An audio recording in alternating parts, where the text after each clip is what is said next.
መጀመሪያ እግዚአብሔር ምስልን እንዲቀረጽ ያዘዘው ሙሴን ነው። ሙሴን በዘጸአት 25:18 ላይ ታቦቱን በሚሰራበት ወቅት ሙሴ ከጠቢባን ጋር ሆኖ እየሰራ ባለበት ጊዜ ሁለት ኪሩቤልን ፊት ለፊት እንዲተያዩ እና የሚናተፉ አውራ ዶሮዎች ክንፋቸውን ዘርግተው አይናቸውና ፊታቸው ግን ወደ ስርየት መክደኛው እንዲመለከቱ አድርጎ ሁለት የኪሩቤል ምስልን እንዲቀርጽ አድርጎታል።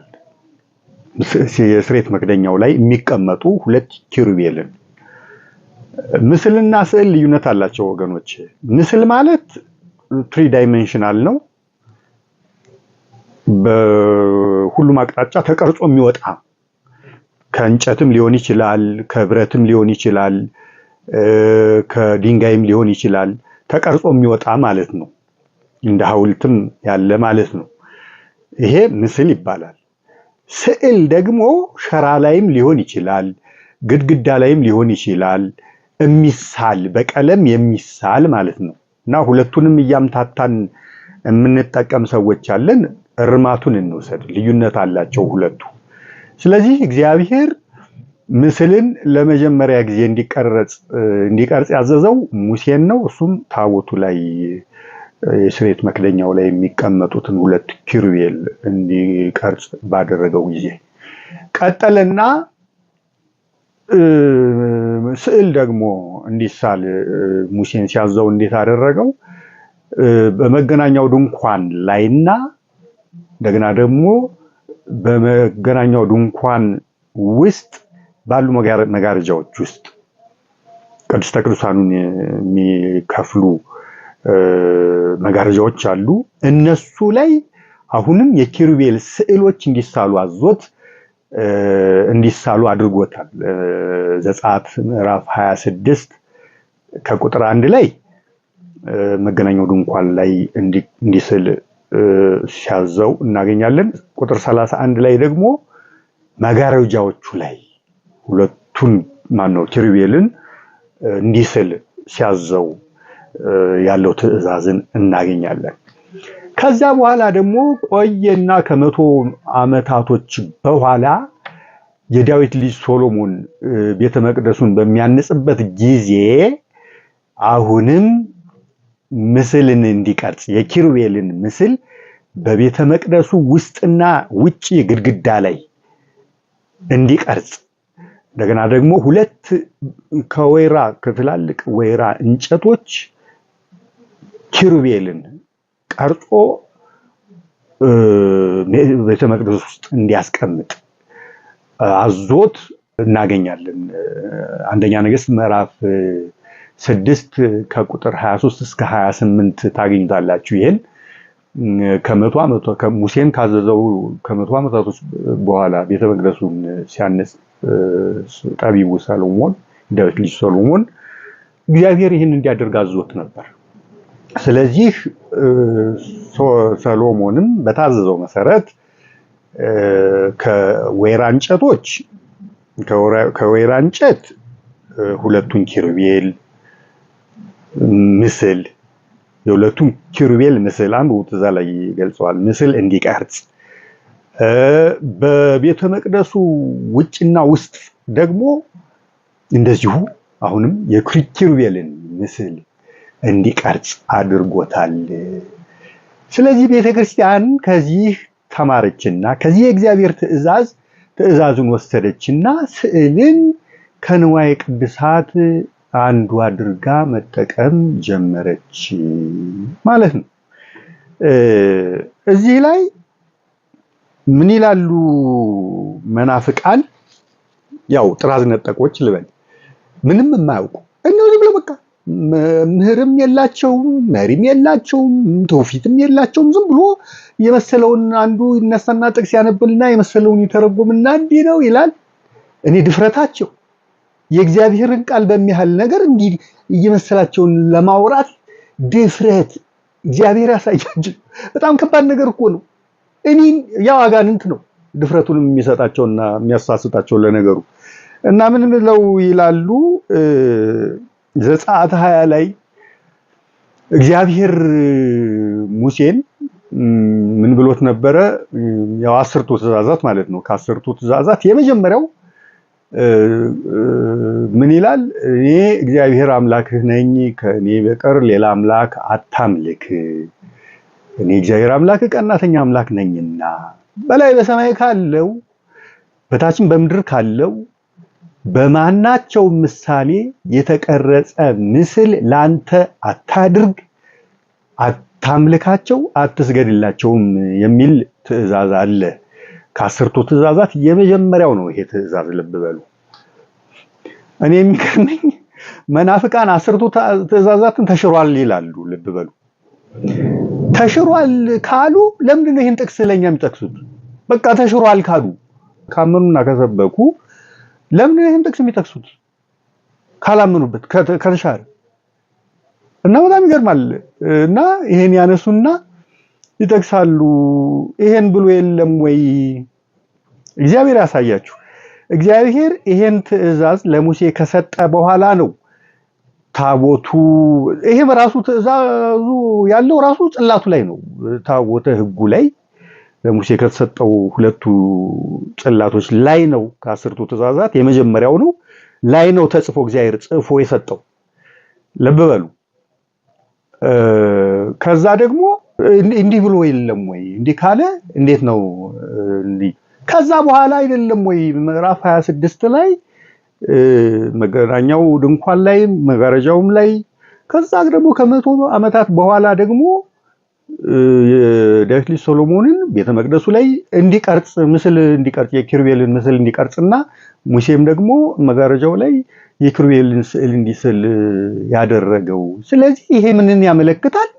እግዚአብሔር ለራሱ አገልግሎት የሆኑትን አይደለም የከለከለው ማለት ነው። ለራሱ አገልግሎት የሚሆኑትን ሳይሆን በጣዖት ለጣዖት አምልኮ አማልክት ተብለው ፈጣሪ ናቸው አምላክ ናቸው እየተባሉ ለሚቀረጹ ምስሎች በሰማይ በላይም በሰማይ ምን ይላሉ? እንዲያውም ለማምታታት የሚያነሷት ጥቅስ አለች የምትመስላቸውና የምታምታታ ናት። ለአንብባት ዘዳግም ላይ ያለውን ጥቅስ ምን ይላል? ልብ በሉ። እግዚአብሔር በኮሬብ በእሳት ውስጥ ሆኖ በተናገራችሁ ጊዜ መልክ ከቶ አላያችሁምና እጅግ ተጠንቀቁ፣ እንዳትረክሱ የተቀረጸውን ምስል የማናቸውን ነገር ምሳሌ በወንድ ወይም በሴት መልክ የተሰራውን በምድር ላይ ያለውን የእንስሳት ልብ በሉ የእንስሳን ሁሉ ምሳሌ። እንግዲህ ምንን እየጠቀሰ እንደሆነ ወደ ምን እያመራ እንደሆነ ልብ። በሰማይ በታች የሚበረውንም የወፍ ሁሉ ምሳሌ፣ በምድርም ላይ የሚሽከረከረውን ሁሉ ምሳሌ፣ ከምድር በታች በውሃ ውስጥ የሚኖረውን የአሳን ሁሉ ምሳሌ አታድርጉ። ዓይኖችሽን ወደ ሰማይ አንስተህ አምላክህ እግዚአብሔር ከሰማይ ሁሉ በታች ላሉት አሕዛብ ሁሉ የሰጣቸውን የፀሐይንና የጨረቃን የከዋክብትንና የሰማይን ሰራዊት ሁሉ ባየህ ጊዜ ሰግደህላቸው አምልካቸውን እንዳትስት ተጠንቀቅ። አሁን እቺ ትመስላለች አይደል? ታምታታለች። በተለይ ደግሞ የሰማይን ሰራዊት ሁሉ ባየህ ጊዜ የምትለዋ ፀሐይና ጨረቃ ግልጽ ነው።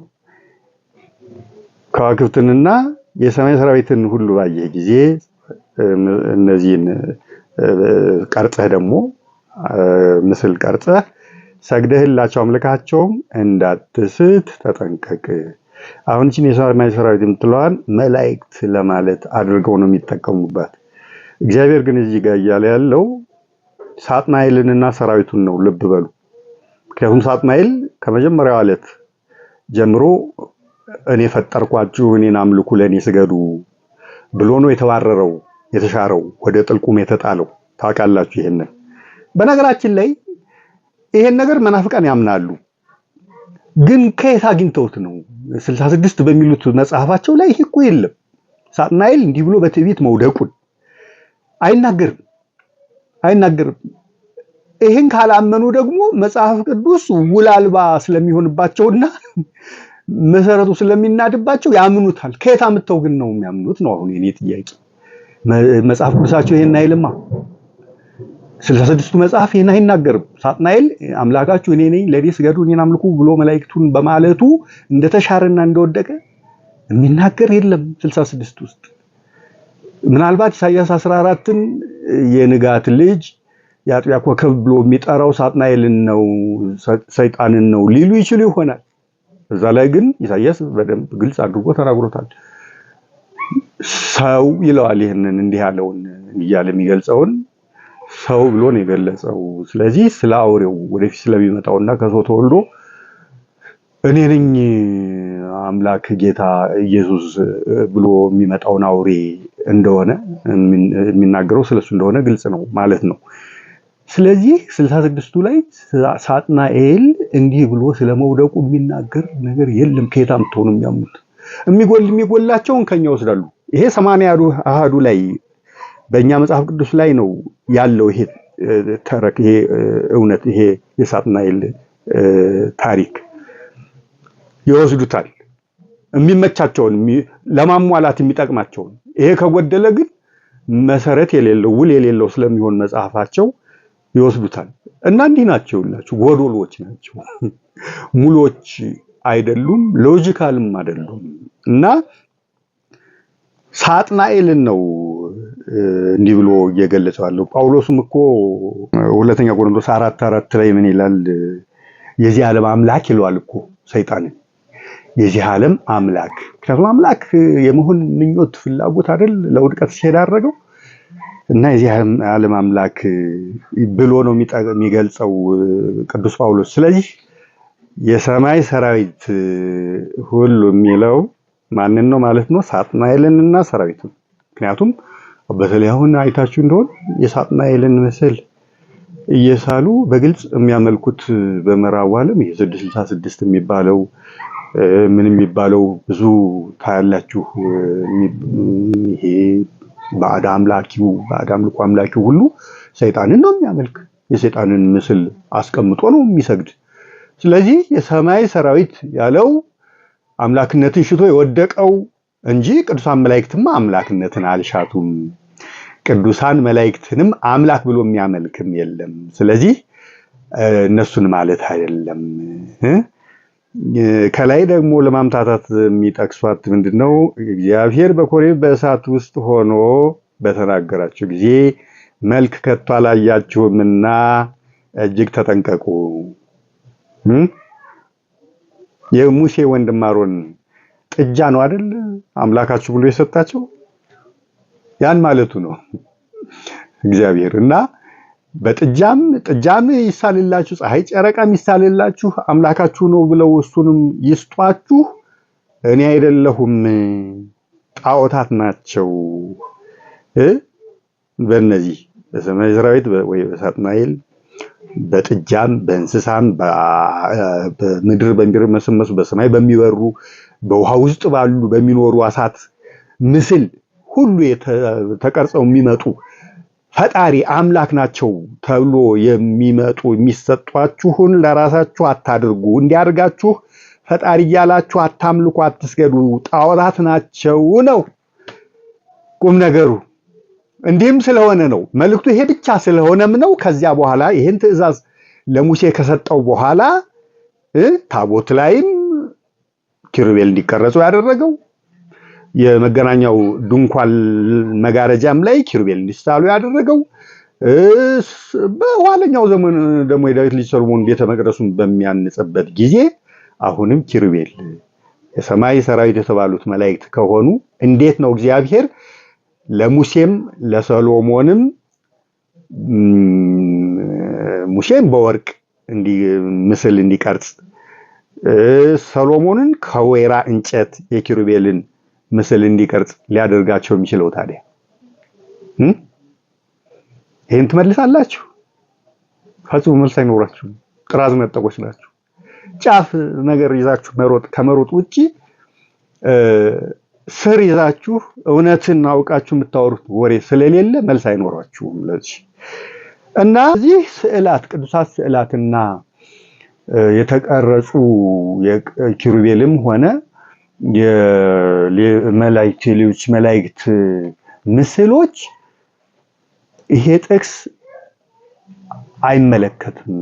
ጣዖታትን ነው በቃ ባጭሩ ጣዖታትን አምላክ ሳይሆኑ አምላክ ተብለው የሚሰገድላቸው የሚመለኩትን ጣዖታት ማለት ነው እና ቅዱሳት ስዕላትንም በእኛ ቤተክርስቲያን ምስል አለ። በእርግጥ የካህናት መስቀል ላይ አይታችሁ እንደሆነ ምስል አለ። መስቀል ላይ ተቀርጾ የመጾር መስቀላችን ላይ የክርስቶስ ስቅለት ተቀርጾ ምስሉ ተቀርጾ ይታያል። ስለዚህ እነዚህ ቅዱሳት ስዕላትና ቅዱሳት ምስሎች እግዚአብሔር የፈቀዳቸው ናቸው። መፍቀዱንም ማረጋገጥ የቻልነው ከምንድን ነው? ሙሴን እና ሰሎሞንን እንዲቀርጹና እንዲስሉ ከማድረጉ ማለት ነው። ግልጽ ነው አይደል? ስለዚህ እግዚአብሔር እንደፈቀደው አወቅን። ቤተክርስቲያንም ከዚህ የተነሳ ስዕላትንና ምስላትን እየቀረጸችና እየሳለች ትጠቀማለች ማለት ነው።